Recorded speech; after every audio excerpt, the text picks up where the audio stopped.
upset. 34% would rather watch TV that night than get it on. So there you go. So apparently there's a large percentage of women who don't care. They reported that 35% of those women said the best part of the getting it on that they look forward to is after cuddling. Cuddling or going to sleep. That's pretty bad. I just wish I had a choice. Well, you got nothing. I don't know. I feel like Valentine's Day is more for couples who are dating and fairly new in the relationship. You know, like, I mean, my boyfriend and I could go to dinner whenever we want. So it's kind of like, why go when it's crowded on Valentine's Day? And actually, so Valentine's Day tomorrow. So Jersey Boys opens up, right? My favorite show. I love it. Yeah. I was like, I am going. And it's media night. So I was invited. And so I asked him, and he's like, I don't really. I'm like, you really don't want to go? You don't want to go? And he's like, no. And I'm like, okay, because Jamie, the producer here, I'm like, she wants to go. She's going to be my date if you don't want to go. And he's like, yeah, that's fine. I'm like, okay, so we won't be doing dinner or anything? He's perfectly fine with it. So But you know what? But he's But what about you? and what about what you want? No, you know what? I don't want to force him to go do something he wants to just because it's like, no, it's Valentine's Day. You have to come with me on Valentine's Day. Like, who cares? You know, see, I'm one of those different women. strokes for different folks, because I wish he would. I wish my man would tell me what he's not going to do for me on Valentine's Day. Tell you what, when it's time for us to go to sleep, let's see what you get. The answer would be nothing. Absolutely not. But you know what? Actually, over 40% of women said that in a relationship said that Valentine's Day is like the most dreaded holiday. Well, because there's so much pressure, and it's all, you know. But you know, my story is that when I was married to Mark, he was married once before he married me, and his first wedding anniversary to his first wife was Valentine's Day. So clearly we didn't really celebrate Valentine's Day. It was like a mixed. So I got a kick out of every single year on Valentine's Day saying "Happy anniversary, honey." Oh like, my and just God. like pushing the buttons. Oh Do you know how that went tempting over it really is? well. Oh my But yeah, gosh, so Valentine's Day stopped being kind of important to me throughout my When entire we were marriage. I Now, think it depends on your relationship, and how, you know, I mean, I agree. New relationships are always the ones to do all of that, but I feel like you need to know the person's love language. I feel like love languages are really important because, like you said, you were just saying, "Oh, I'm not going to go for dinner. Why go for dinner? We can go for dinner anytime." But maybe somebody else has a love language of touch, or maybe somebody else has a love language of gifts, or you know, different things. So it just depends on each person, and it's not only a day for romance for the woman; it's also for the man too. So it's for the two of you to enjoy each other, and it's a feeling more so than a gift giving or a dinner. I just feel like, I don't know, I feel like dinner is so, I don't know, so trite, so boring. I mean, oh, we're gonna go for dinner just because it's Valentine's Day. You know, when they surveyed a bunch of women, I wouldn't want that, and I don't want flowers just because it's Valentine's Day. Yeah, don't give me flowers either. They're way overpriced. But you know what? When they surveyed women and they asked them what would they want to see differently or what did they want more of for Valentine's Day? Yeah. They said they want more give and take to get in the mood. All right. So I'm just saying, fellas, y'all need to Google it or whatever you need to do. Step up.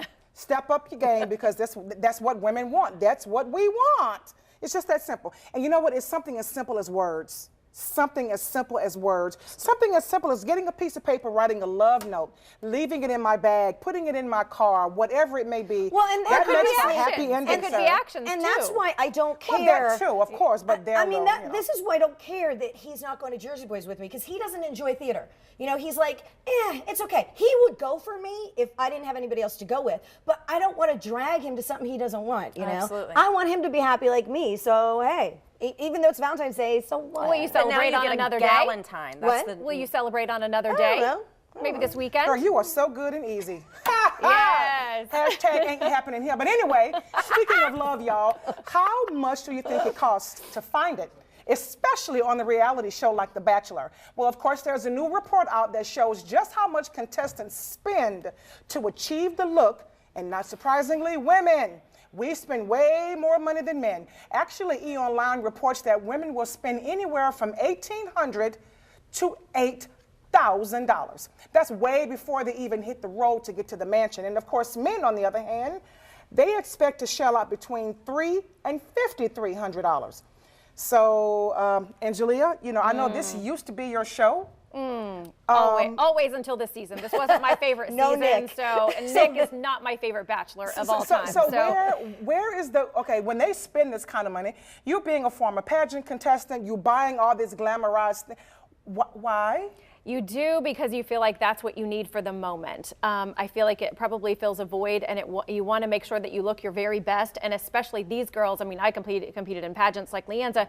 We weren't on television only for one moment. These girls are on television from the morning they wake up until they go to bed at night, which sometimes doesn't happen. It's till 6 in the morning sometimes that they're actually up and, you know, in a pool or whatever. Yeah. So these girls are provided a couple of outfits whenever they arrive, and then whenever they are possibly the last 2 contestants, they are provided a dress. That is it. So they're there for weeks on end and day in, day out, probably changing a couple of times a day for the cameras because they want to look their tip top. These girls are mainly in their 20s. Remember how we were in our 20s? Fashion was everything. In my 30s. And it had to be designer because that's the cool thing right now. Back not so much outfit, when it was our days, it's but the shoes, it's the whole everything, and the makeup, the hair, the extensions. A lot of these girls go into serious credit card debt.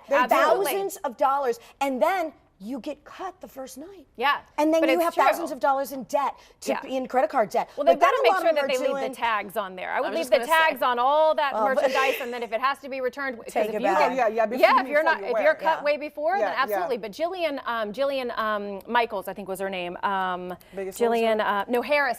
The one that was on, Jillian Harris was one of the Bachelorettes. She actually refinanced her house, and she spent $8,000 on her wardrobe, and she made it to the end, as everybody knows. She spent $8,000, and some of the contestants, there's one in particular, I remember the blonde girl, what her name, I can't remember her name, but she spent $40,000 for the various weeks that she was there, and she did not make it to the very end. Anyone she made it near to the end. that kind of money to go and try your luck at getting a man, there are some more deeper issues than that, honey. If you're going to go into that kind of debt, but it's not you're giving a false sense of hope of who you are. You're faking it with the dresses and spending all this money. That's not who you are every day. So if this man chooses you, he's not waking up to that every day. But it's not only that. Whenever you come back home, so if you do make it or you don't make it, you come back home and you have that debt, and a lot of the contestants are finding problems getting a job because they are actually a distraction now for any workforce, so they are not hiring these people. So if you're not in the media, you're a distraction, so you can't get employment once you come back from a job like this. But you know what? Let's set aside the whole finding a guy. Because really, how many of these girls really want the guy or really want the girl? They want They're going fame and fortune. Really? See, I don't think so. I think a lot of these girls are $10,000 the romance story. They want the man at the end. Is a small price to pay to become famous later on because you think you're going to be an actor or actress or whatever. Or get a spin-off show. You know, whatever it is. Because a long time ago when these shows first started, do you remember Flavor of Love? Mm-hmm. Oh, yeah. Okay. Okay. Exactly. Very, very unattractive man, had his show, very similar. And one specific girl that was just all that and just made a name for herself. She got her spin-off show. She had 2 seasons of the spin-off show. So yes, they are looking for that moment. But I think fame has a lot to do with it, more than love. Especially when you look at the track record. It doesn't even take all that. It's horrible. So if it's meant to be, it's going to be no matter how much you spend. Well, here's the deal. Keep the tags on, just like Angela was saying. So perfect. And speaking of those contestants, we are going to be talking to one of the contestant hopefuls about what it was really like to prepare to be on the show. After the break, we're going to talk with someone who went through the audition process to be on The Current Bachelor, to meet Nick. How far did she make it? What happened? She's going to tell us all the dirt coming up next.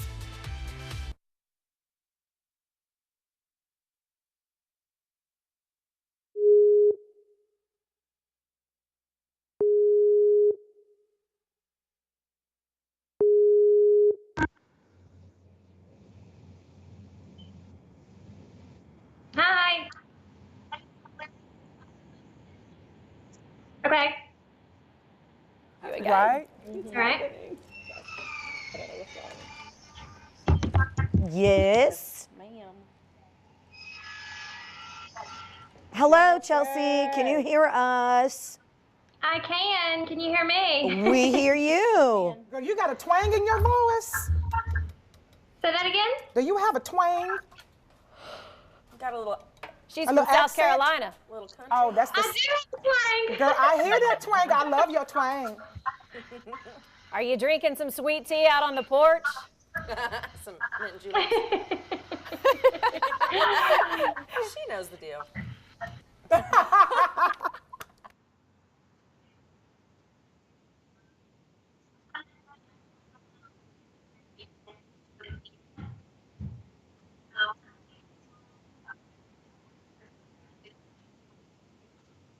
Okay. I'm good.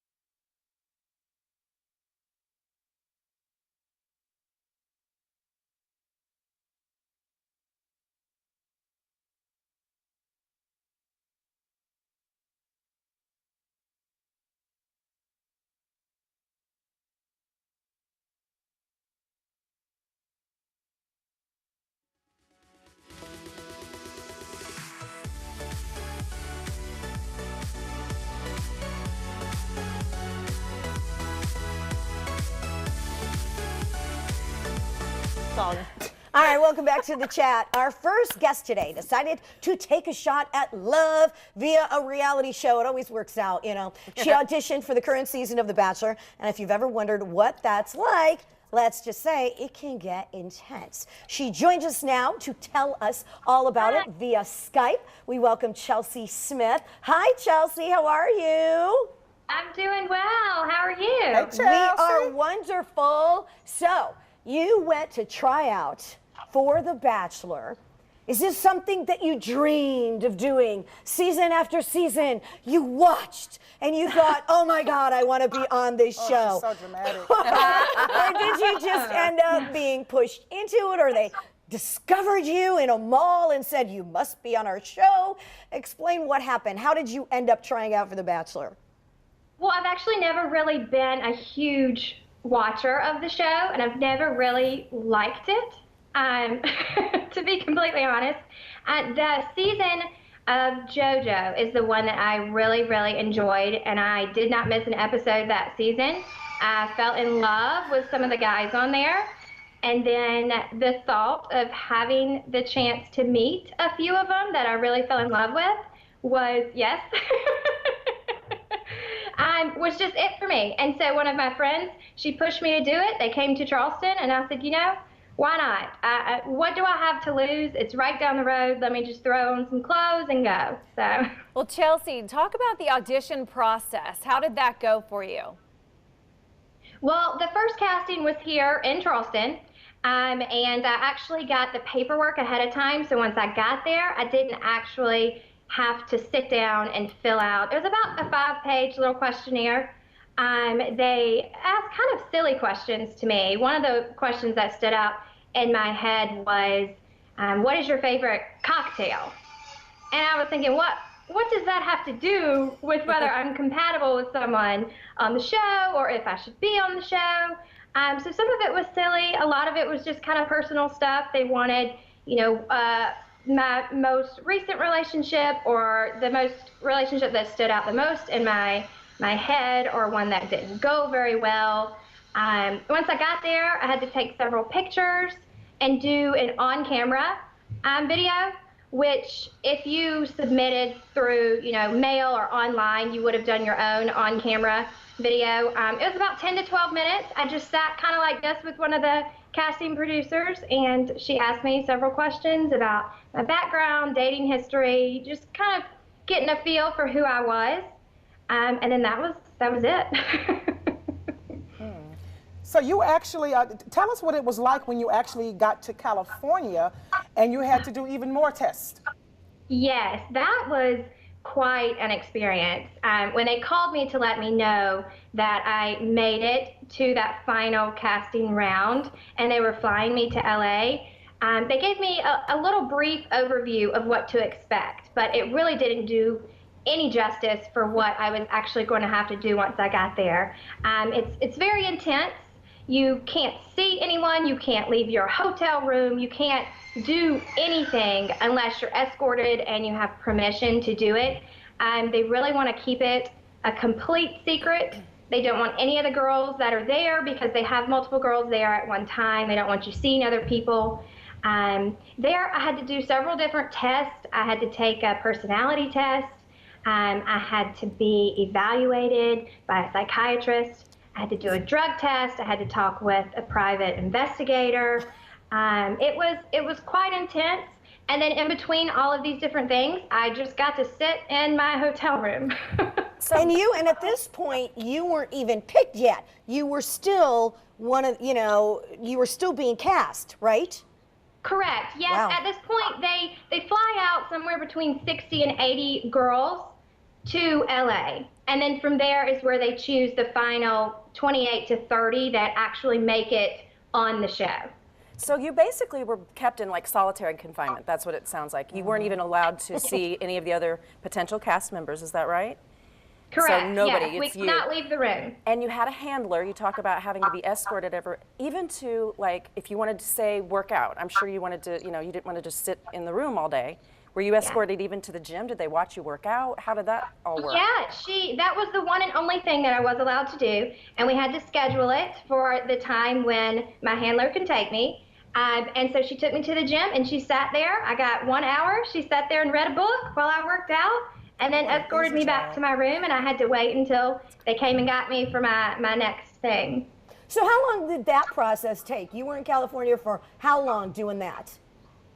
I'm sorry, what was that? How long did that process take when you were in California doing that? Was it just a couple of days? Was it a weekend? Okay, so they flew me in it was a Sunday afternoon. And so I got there late Sunday afternoon. I did something that night as well as all day on Monday, and then I flew out first thing on Tuesday. So it was very quick. I was super busy. They get you in and out as quick as they can. Okay, so you do that. You're back home. Now what? Now do they tell you you've been chosen or not chosen, or what happens after that? Well, when I left, I felt super confident after meeting with the producers and having my own camera and that final intense interview. I felt very confident that there was something about me they really liked. I felt they were going in a direction with one of the men that I was very interested in. That I felt I would be compatible with. And so when I got home, I still couldn't tell anybody about the experience or what was going on or how excited I was. So I had to just kind of keep it to myself. But I kept expecting that phone call. Okay, when the time comes, this is a date, I'm going to have to be shipped off back to LA and, leave my life behind for X amount of weeks. And then one Friday afternoon, I got a call. It was a couple of days after they announced Nick as the Bachelor, and they just said, they went in a different direction, and so I didn't seem to be a good fit for them anymore. So that's what they told you, that you and Nick didn't seem like a good fit. That was the reasoning. Yeah, that's what they said, and so you honestly don't know why they didn't choose me. It could have been that I honestly didn't feel excited when I watched the show the Monday night before, and they announced Nick was going to be the Bachelor. I just kind of, my stomach just kind of dropped. And I was like, I'm going to drop my life to go and meet this guy potentially, and I'm not even that interested in him. Chelsea, so it all worked out as it should. Chelsea, do you think you'll try again? I say if they come back to Charleston, I definitely think I will. So Chelsea, how much money would you say you spent up until the point where you made it? How much money did you spend to look glamorous and beautified between clothing, shoes, eyelashes, hair, the whole 9 yards? Probably only a couple of $100. I try to do things very reasonable with anything in my life. I did splurge a little bit on a couple of things when I was flown to LA just because I wanted to have the options depending on what they had me do. But I wouldn't say more than $500 just for that process. Yeah, but you didn't make it through. And actually, it's a good thing. Everybody hates Nick anyway, Chelsea, so it's all good. Well, good luck to you, whatever you decide to do in the future. If you try out for the show again. It was a pleasure talking to you. Thanks for all the insights. Thank you so much for having me. Thank you. Nice Bye-bye. to have you, Chelsea. All right, well, you can catch The Bachelor on ABC 25 Monday nights at 8 o'clock. Now, if you are someone lucky in love and you are going to be walking down that wedding aisle, and we have some tips for you. Find out questions you should be asking to save big on your budget. Plus details on the golf heroes of the First Coast. We'll learn more about this exhibit honoring the history of African American golfers. It's all coming up next.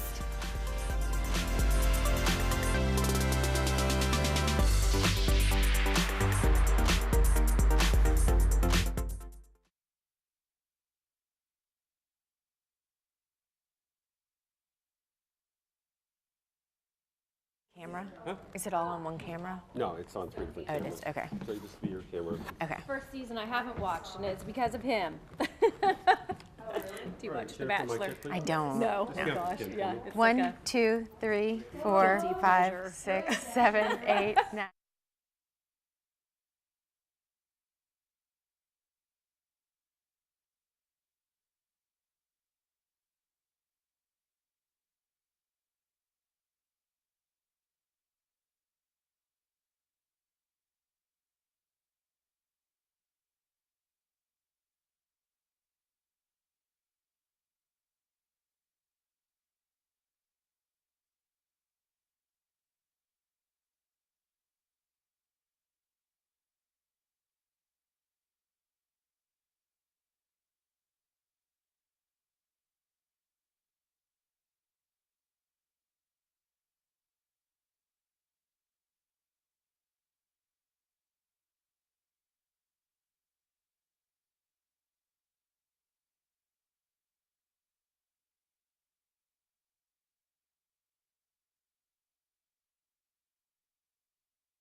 Okay, all right. Well, welcome back, everybody. If you're one of the lucky ladies who's sporting a new sparkler on your ring finger, congratulations. And you're not alone.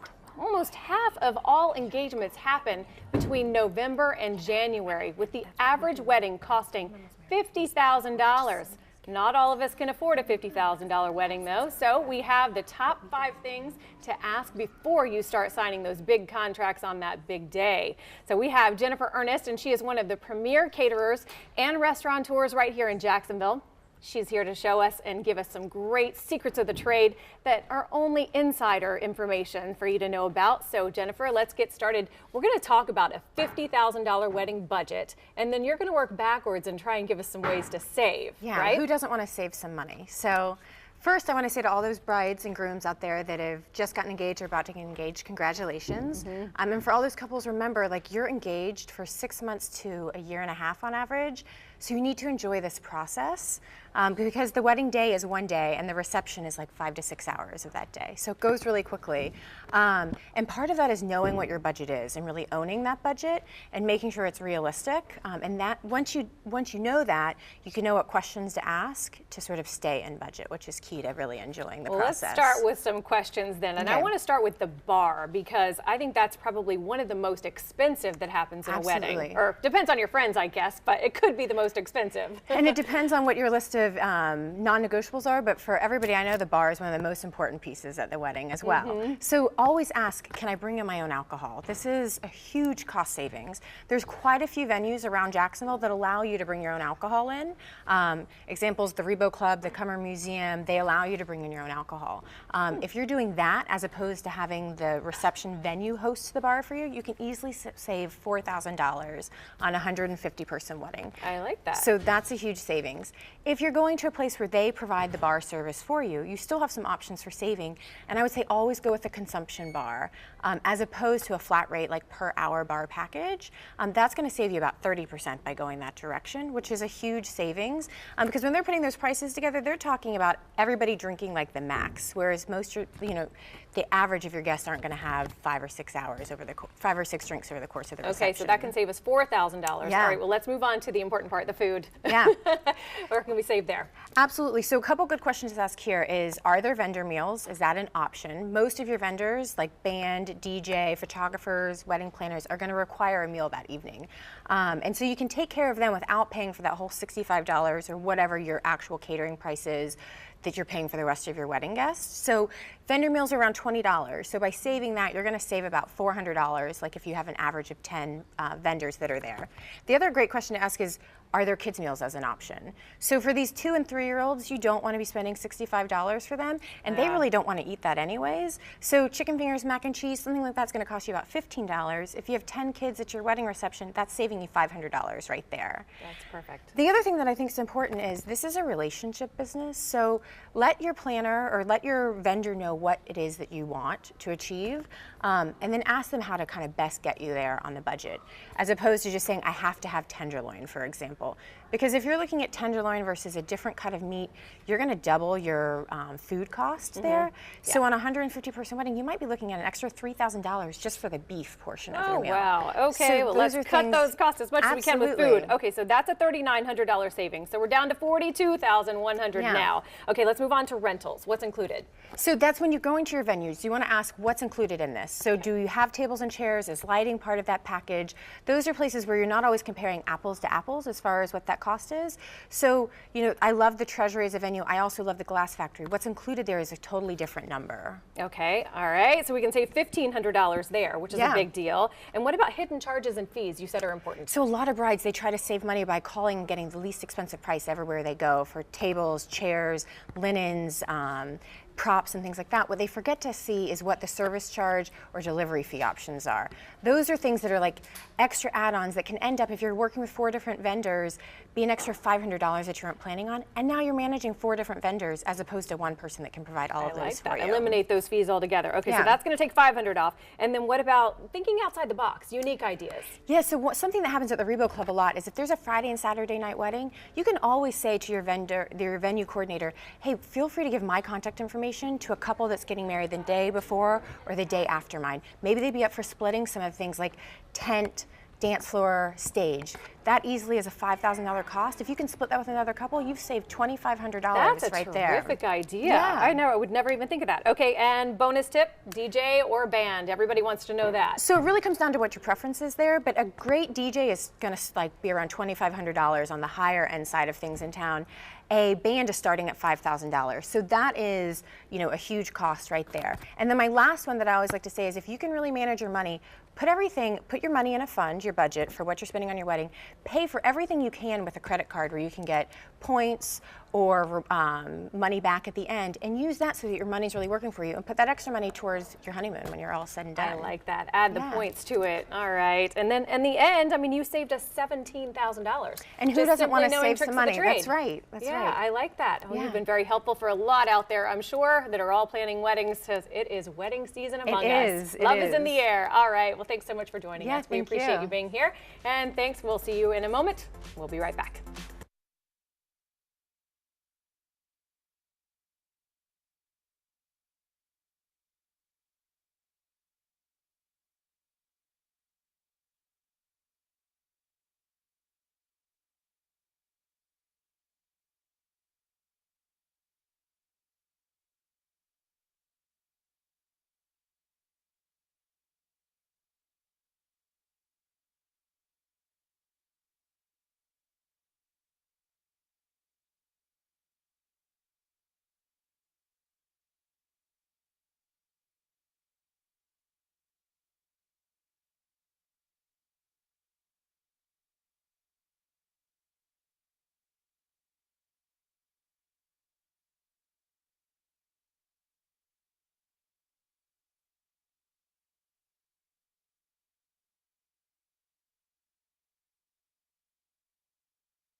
with a Will Go Far Finder inside. Yes, sir. If you could, this is the camera we're going to use for that T. Oh, okay. So, you know, it'll be at this camera, so it's hold it up right there. That's so cool. It is, yeah. Okay. All right. Thank you. That would be the camera.